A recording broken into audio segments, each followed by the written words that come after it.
गुरुजी, वैदिक उपचार में ध्यान को आप क्या स्थान देंगे?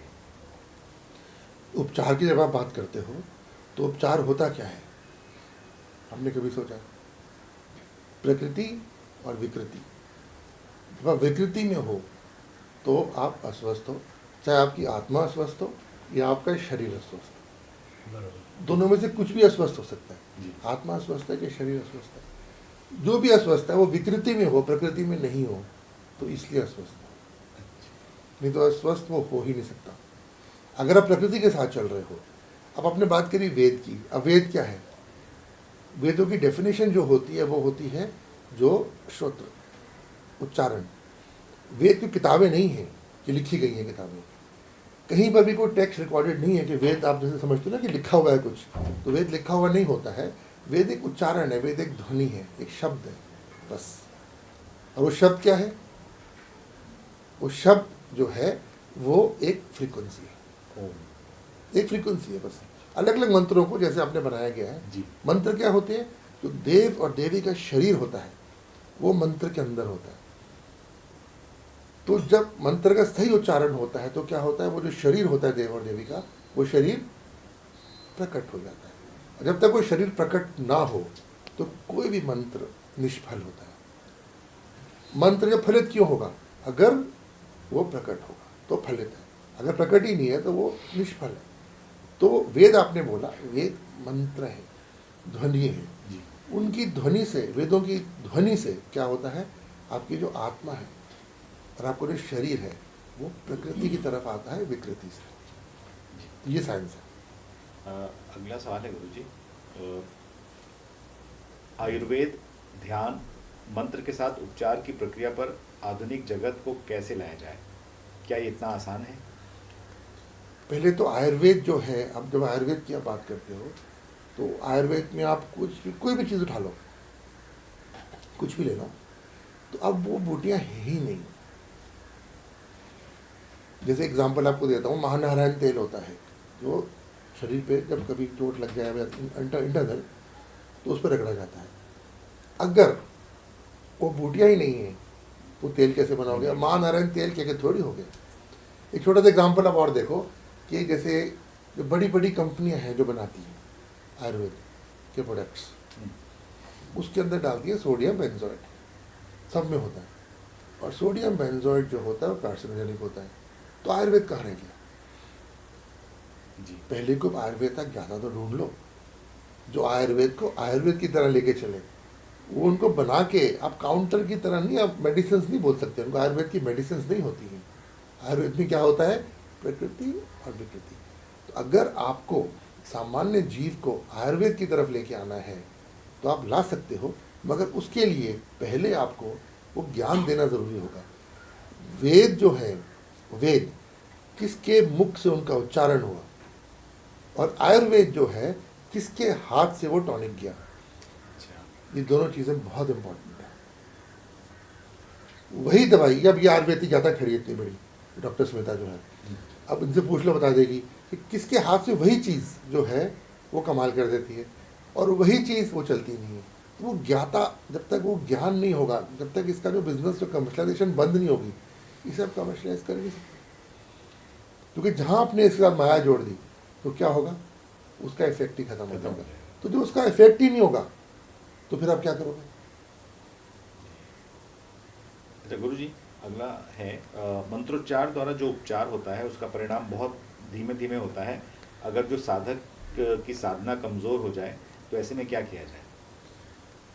अगर आपके गुरु हैं तो फिर आपकी साधना कमज़ोर हो ही नहीं सकती।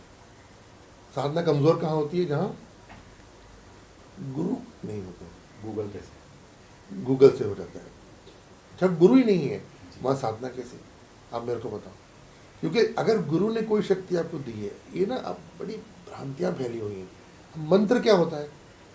मंत्र देव का शरीर होता है जी।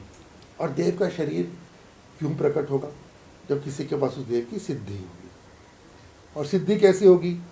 जब किसी सिद्ध ने वो मंत्र दिया होगा। तो जहाँ वो लीनेज टूट गई सिद्ध की, मंत्र देने की, जहाँ वो मंत्र कमर्शलाइज हो गया या सिर्फ दिखावे के लिए हो गया, तो फिर क्या हुआ? वो देव प्रकट होगा ही नहीं। और अगर देव प्रकट ही नहीं हुआ तो मंत्र हुआ ही नहीं। अगर मंत्र ही नहीं हुआ तो फिर ये क्या ड्रामा ही रह गया, सिर्फ आप कुछ करी जा रहे हो, करते जाओ। तो मंत्र जो है वो एक ऐसी शक्ति है जो तीनों लोकों में गूंजती है। और अगर उस मंत्र को आपने गलत उच्चारण कर दिया तो वो आपको नीचे के लोकों में लेके जाएगा। अगर उसका सही उच्चारण कर दिया तो वही मंत्र आपको ऊपर के लोकों में लेके जाएगा। अब ये जितने मंत्र हैं ये सारे के सारे ये शक्ति है, सिर्फ देव का शरीर है। अब देव का शरीर सिर्फ यहीं थोड़ी है, उधर भी है, उधर भी है, सब जगह है। आपने कौन सा उसका रूप, कौन सा स्वरूप प्रकट किया, वो आपके गुरु और आपके भाव के ऊपर है और आपके उच्चारण के ऊपर है।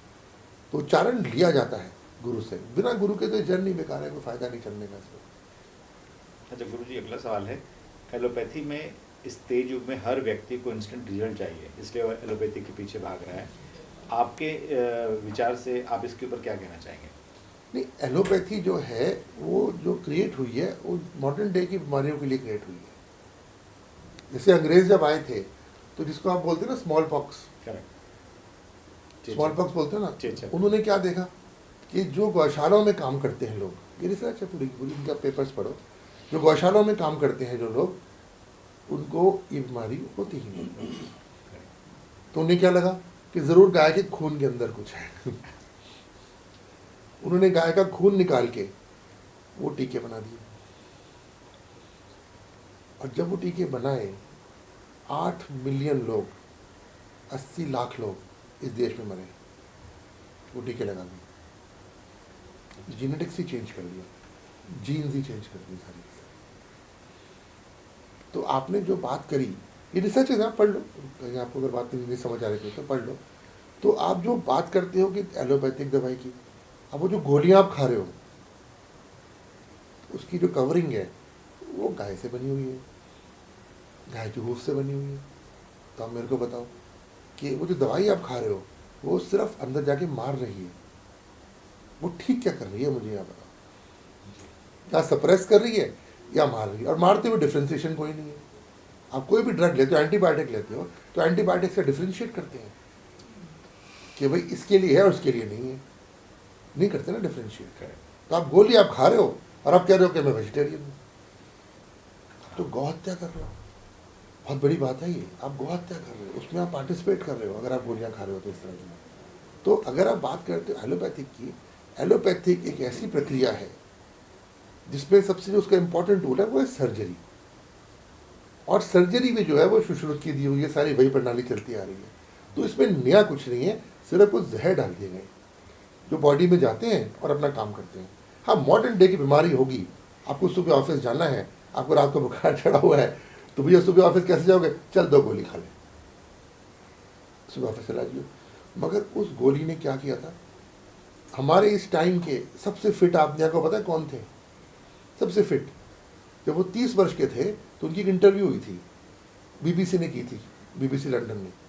इंटरव्यू में उछल उछल के बोल रहे थे कि ब्रूस ली की बात कर रहा हूँ, उछल उछल के बोल रहे थे कि मेरे जो बॉडी है 18 साल के आदमी की है, अभी मैं सारे टेस्ट करवा के आया हूँ।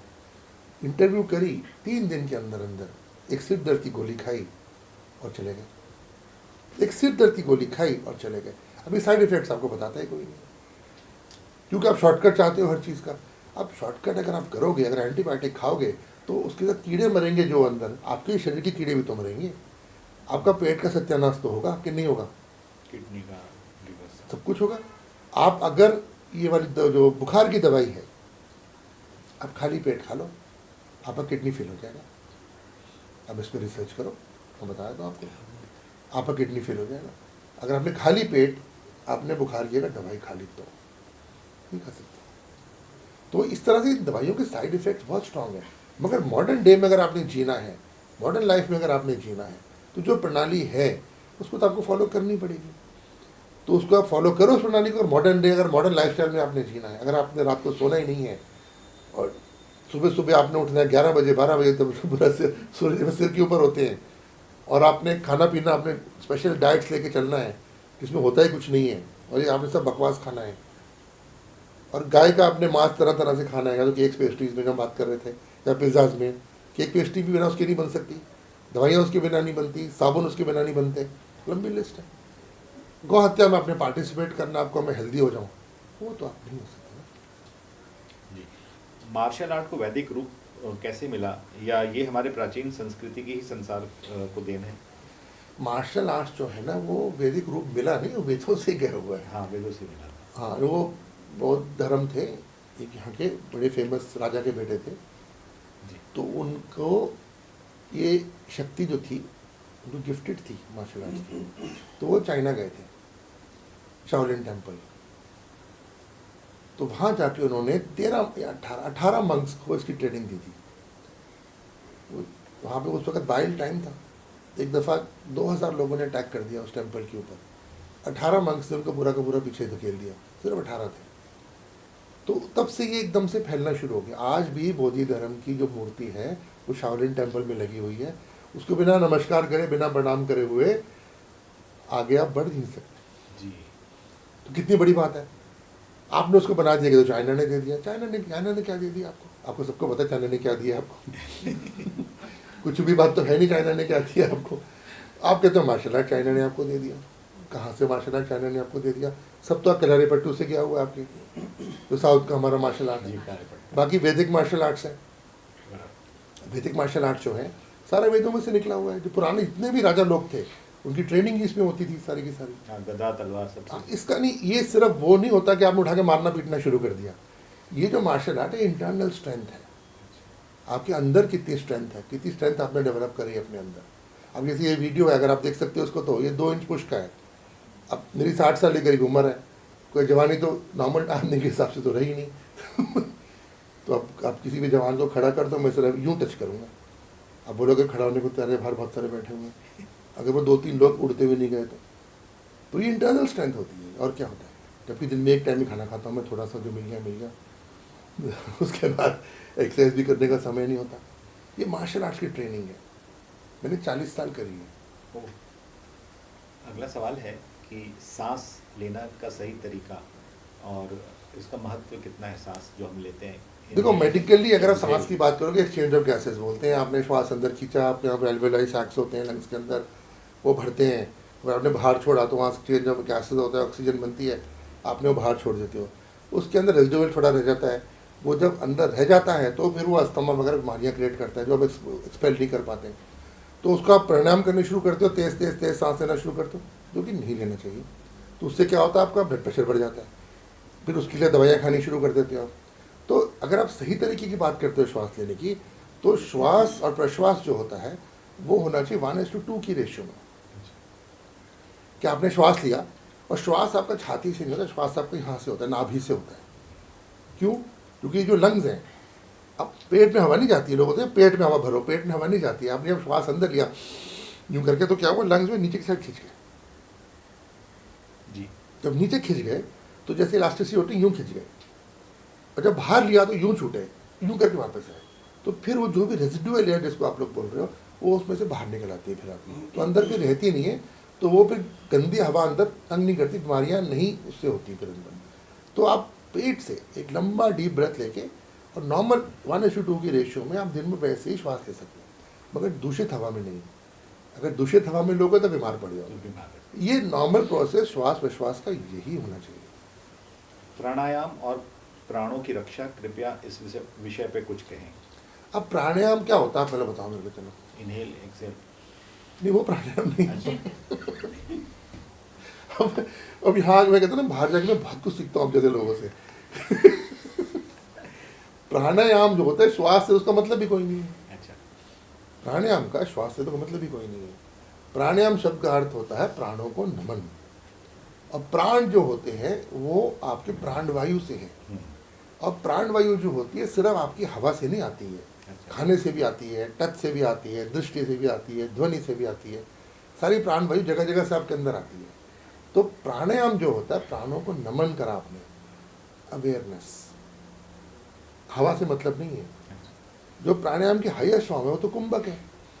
तो कुंभक में तो ना हवा आ रही ना जा रही है, तो मगर जनरल लोग कुंभक ना करेंगे, उससे हार्ट अटैक भी हो सकता है, ब्लड प्रेशर भी शूट कर सकता है, क्योंकि आपका हार्ट इतना वो तो स्ट्रांग नहीं है, हार्ट कमज़ोर है। अगर आप तेज तेज सांस लोगे, जब आदमी मर रहा होता है तो वैसे सांस लेता है, तो वो कि प्राणायाम थोड़ी है कोई। वो तो क्या होता है, एड्रेनलिन रश, जो मेडिकल साइंस बोलती है। हाँ, जब आप तेज सांस लेते हो तो बॉडी के अंदर एक एड्रेनलिन रश होता है, उसका एकदम प्रभाव पड़ता है एड्रेनलिन का, तो उससे क्या होता है, आपको अच्छा लगता है, बड़े अच्छे लग रहे हैं, मगर वृद्धावस्था शरीर में फिर जल्दी आती है। जो जानवर तेज सांस लेता है उसकी आयु उतनी ही कम होती है। अच्छा। और जो लंबा धीमा सांस लेता है उसकी आयु उतनी ही लंबी होती है। ये नेचर है, क्योंकि हार्ट पे जोर नहीं पड़ रहा है। नहीं नहीं, हार्ट की बात नहीं होती इसमें। इसमें क्या होती है कि प्राण शक्ति जो होती है, आपकी बैटरी लिमिटेड चार्ज की है, उसमें चार्ज जितना है वही है, उसको आप एक्सटेंड नहीं कर सकते। अगर उसको आप धीमे धीमे इस्तेमाल करो तो आपको लंबा चलेगा। आप उसको जल्दी कर दो, गाड़ी का सिस्टम होता है, आपने एक्सीलेटर दबा दिया जोर से तो क्या हुआ, गाड़ी चल पड़ी, मगर माइलेज मिली 5 की। आपने उसी को धीमे धीमे चलाया अगर, तो माइलेज मिली 8 की। फर्क हो जाता है ना बात में। तो प्राणायाम प्राणों को नमन, और प्राणों को नमन करते हुए आप बैलेंस तरीके से आप चलो। बस अंतिम सवाल है, ये तंत्र युग में आपका योगदान तो अभूतपूर्व है, निश्चित ही इसका अनुभव सबको मिला। कौन से युग में? इस जो तांत्रिक युग है। तांत्रिक युग कौन बोलता है? तंत्र युग ये कौन बोलता है? अब लिखा है वहां से। वो तो गलत बोल दिया फिर। आपको तंत्र युग नाम की तो कोई चीज़ ही नहीं है। कम से कम मैं सीखता हूँ, बताया ना मैंने। तो ये जो अपना कलयुग चल रहा है, कलयुग जो है, इसमें आपने जितना लोगों को आपसे अनुभव हुआ है, तो अपने मार्गदर्शन के लिए क्या कुछ कहना चाहेंगे? देखो, आप तंत्र युग जो आपने जो वर्ड बोला ना, वैसे स्टेटमेंट गलत नहीं है, तो गलत आप बोल ही नहीं सकते। अभी गलत आप भी सीख प्रूव करनी पड़ेगी मेरे को। तो तंत्र शब्द होता है तनोति त्रयति से बनता है। मतलब पहले तो होता है कि आपने एक्सपेंशन, उसके लिबरेशन, वो बनता है तंत्र।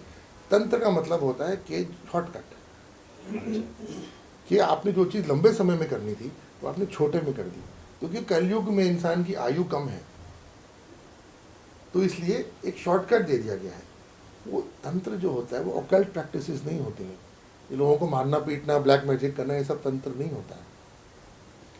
तंत्र होता है अपने लिबरेशन के लिए सिर्फ। जो ये उल्टे सीधे काम करते हैं ये ब्लैक मैजिशियन होते हैं, ये ऑकल्टिस्ट होते हैं, ये तांत्रिक नहीं होते हैं। ये नाम ही गलत दे दिया उठा के। जैसे हमारे शास्त्रों का जो एक आयुर्वेद का एक है, सब बोलते हैं भांग। अब भांग आयुर्वेद में इतना उसका वो है, आप पूछो इस डॉक्टर से बताएगी आपको ये कितना महत्व है, तो उसको बना दिया इलीगल। तो वैसे ही जो तंत्र है, अब क्योंकि इतनी पावरफुल साइंस है, अगर आप उसको प्रॉपर्ली प्रैक्टिस करो तो उस पर उसको दिखा दिए उल्टे सीधे प्रोग्राम, पता नहीं क्या अजीब अजीब हरकतें करते हैं। वो तांत्रिक थोड़ी होते हैं कोई। वो तांत्रिक कहाँ से होते हैं? वो तांत्रिक नहीं होते, वो तो ऑकल्टिस्ट होते हैं, ब्लैक मैजिक करते हैं, काला जादू जिसको बोलते हैं। काले जादू का तंत्र में कोई रोल नहीं है, कहीं पर भी रोल नहीं है।